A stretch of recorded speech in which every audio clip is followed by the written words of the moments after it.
Kita semua mengetahui bahwa Nabi Adam diciptakan Allah tanpa perantara. Semua makhluk bersujud sebagai bentuk penghormatan. Namun, tahukah kalian bagaimana ia diciptakan? Mengapa semua makhluk bersujud kepadanya? Lalu, nama apa saja yang diajarkan Allah Subhanahu wa Ta'ala? Dan yang paling penting adalah, mengapa ia diusir dari surga hanya karena satu kesalahan kecil? Inilah dia, Sirah Islamiyah, sejarah Nabi Adam alaihissalam. Sebelum Nabi Adam diciptakan, Allah Subhanahu wa Ta'ala menciptakan malaikat dan jin terlebih dahulu, menciptakan bumi dan planet lainnya dalam 7 masa.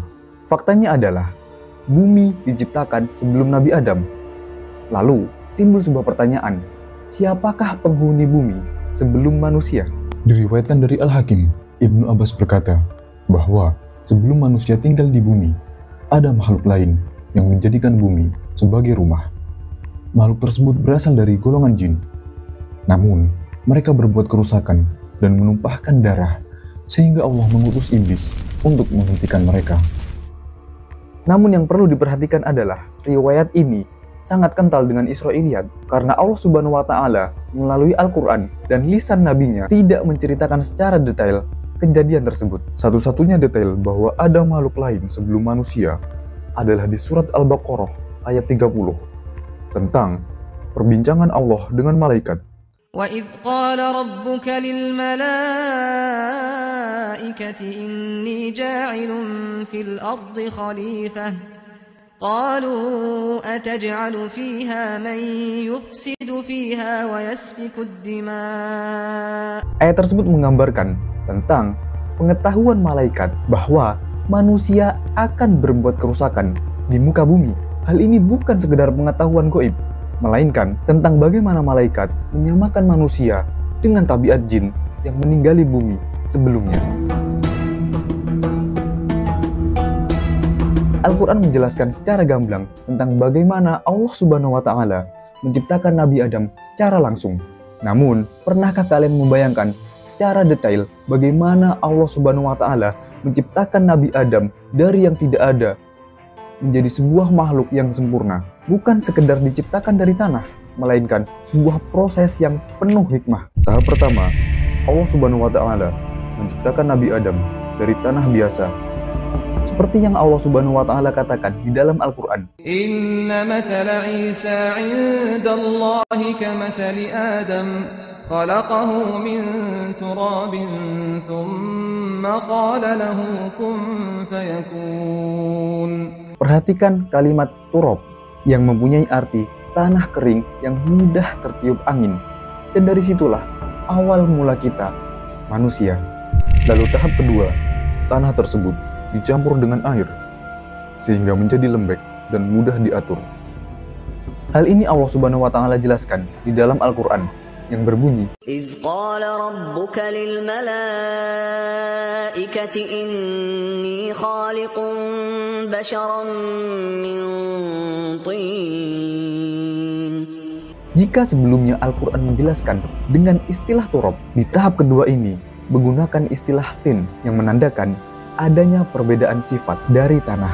Lalu tahap ketiga, tanah yang lembek tadi sudah menjadi keras dan kuat.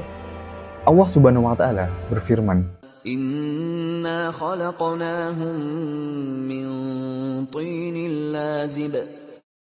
Perhatikan kalimat tinin lazib yang mempunyai arti tanah liat, tanah yang kuat namun masih mudah untuk dibentuk. Lalu tahap keempat, tanah tersebut berubah menjadi tanah hitam, berbau dan mengeras seperti bakaran. وَإِذْ قَالَ رَبُّكَ لِلْمَلَائِكَةِ إِنِّي خَالِقٌ بَشَرًا مِّن صَلْصَالٍ مِّنْ حَمَإٍ مَّسْنُونٍ. Perhatikan kalimat min solsolin yang berarti tanah yang mengering, dan yusolsil adalah kata kerja yang berarti berbunyi jika diketuk. Diriwayatkan dari Ibnu Abbas bahwa solsolin berarti tanah yang tercampur dengan pasir. Namun di riwayat lain, beliau mengatakan bahwa solsolin adalah tanah yang dipakai untuk membuat fakhor atau tembikar. Sementara kalimat min hamaim masnun adalah tanah yang menghitam karena tercampur air dan didiamkan sebentar. Yang intinya, di tahap keempat ini, Sidna Adam masih berbentuk tanah yang biasa dipakai untuk membuat tembikar. Pada tahap kelima, bentuk tersebut sudah mengeras dan mengeluarkan bunyi ketika diketuk, atau seperti tembikar. Kalau di tahap sebelumnya masih berbentuk tanah yang akan dipakai untuk membuat tembikar, di tahap ini sudah seperti tembikar yang mengeras dan mengeluarkan bunyi apabila diketuk, seperti firman Allah yang berbunyi, خلق الإنسان من صلصال كالفخار. Lalu tahap terakhir, pembentukan tanah menjadi manusia dan peniupan ruh.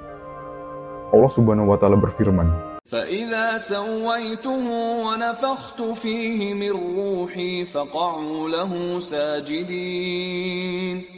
kalimat sawaitahu yang mempunyai arti mempersiapkan tanah tadi untuk ditiupkan ruh. Namun, pendapat lain mengatakan pembentukan tanah menjadi manusia, dan kalimat wanafakhtu fihi mir ruhi yang berarti meniupkan ruh kepada tanah yang sudah berbentuk manusia. Namun, yang perlu digarisbawahi adalah peniupan ruh di sini hanyalah sebuah permisalan dari Allah Azza wa Jalla kepada kita manusia guna mempermudah pemahaman kita terhadap penciptaan Nabi Adam alaihissalam. Peniupan tersebut bukan seperti kita meniup dari bibir yang mengeluarkan angin, karena sejatinya Allah Azza wa Jalla laisa kamitslihi syai', tidak seperti manusia, tidak seperti makhluknya. Dan apapun yang kita pikirkan tentang peniupan ruh, sejatinya sangat berbeda dengan apa yang sebenarnya terjadi. Ruh telah ditiup dan Sidna Adam pun hidup, seorang makhluk yang lemah namun sempurna yang akan menjadi khalifah, perpaduan sempurna antara nafsu angkara dan ketaatan kepadanya yang dipimpin oleh akal pikiran. maka dari itu Allah memerintahkan makhluknya untuk bersujud kepada Adam. Tidak ada yang menolak kecuali iblis yang merasa lebih mulia. Ia berkata, "Aku terbuat dari api, sementara dia dari tanah." Allah murka dan mengusirnya dari surga. Iblis menerimanya, namun ia juga meminta syarat agar dihidupkan sampai kiamat dan bisa mengajak keturunan Adam menuju kesesatan. Cerita tersebut memang ada di setiap agama samawi karena pada dasarnya sumber mereka satu, wahyu murni sebelum tahrif. Dan yang perlu diperhatikan adalah perintah Allah untuk bersujud kepada Adam bukan sebagai penghambaan, melainkan sebagai penghormatan kepada makhluk yang akan menjadi khalifah di muka bumi. Jelas sudah mana kawan, mana lawan, mana yang harus dijauhi, dan mana yang harus ditaati. Namun, hal tersebut masih kurang mengingat ia akan menjadi khalifah, seseorang yang akan menjaga dan memakmurkan bumi. Maka dari itu, Allah Subhanahu wa Ta'ala mengajarkan nama tumbuhan, hewan, dan segala ilmu yang akan ia butuhkan kelak. Hal ini juga yang membuat malaikat tidak mengetahui dan berkata, قالوا سبحانك لا علم لنا إلا ما علمتنا. Di antara ilmu tersebut ada sebuah larangan untuk menjauhi pohon dan memakan buahnya. Iblis yang berjanji akan menyesatkan manusia berkata, buah yang dilarang Allah tersebut merupakan buah keabadian. Ia melarangmu karena itu akan membuatmu kekal. Pada akhirnya, Adam terperangkap dalam tipu dayanya, sehingga Allah mengeluarkannya dari surga ketika belum waktunya.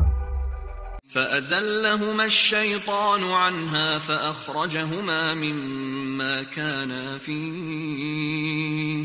Sebuah kesalahan yang nampaknya kecil, namun tidak bagi seseorang yang dekat dengan Allah, seseorang yang menerima penghormatan dengan sujudnya malaikat. Sebagian ulama juga berpendapat bahwa kesalahan tersebut memang disengaja dan diizinkan Allah untuk terjadi agar manusia mengambil pelajaran bahwa bapak mereka telah diusir dari surga akibat tipu daya iblis yang luar biasa.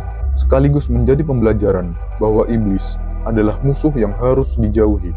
Beberapa riwayat menyatakan bahwa Nabi Adam menangis selama 40 tahun hanya karena melakukan satu kesalahan, dipisahkan dari belahan jiwanya, menelusuri hutan belantara dengan memikul sebuah kesalahan kecil yang seharusnya bisa ia hindari.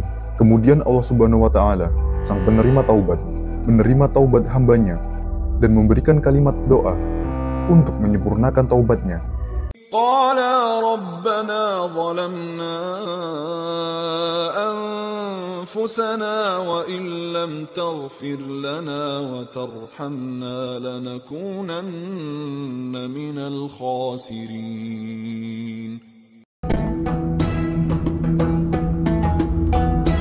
Ada banyak hikmah dan pembelajaran dari penciptaan Sidna Adam dari tanah. Lihatlah betapa hina dan lemahnya kita sebagai manusia dibandingkan dengan makhluk Allah yang lainnya. Namun, kita sering menjumpai diri merasa lebih tinggi, menyombongkan diri seakan-akan hidup abadi, melupakan asal penciptaan yang hanya terbuat dari sebongkah tanah, menumpuk harta dengan segala cara, menumbangkan moral demi keuntungan. Mari kita memperbaiki diri dengan menjauhi keangkuhan iblis yang membuatnya terusir dan dimusuhi.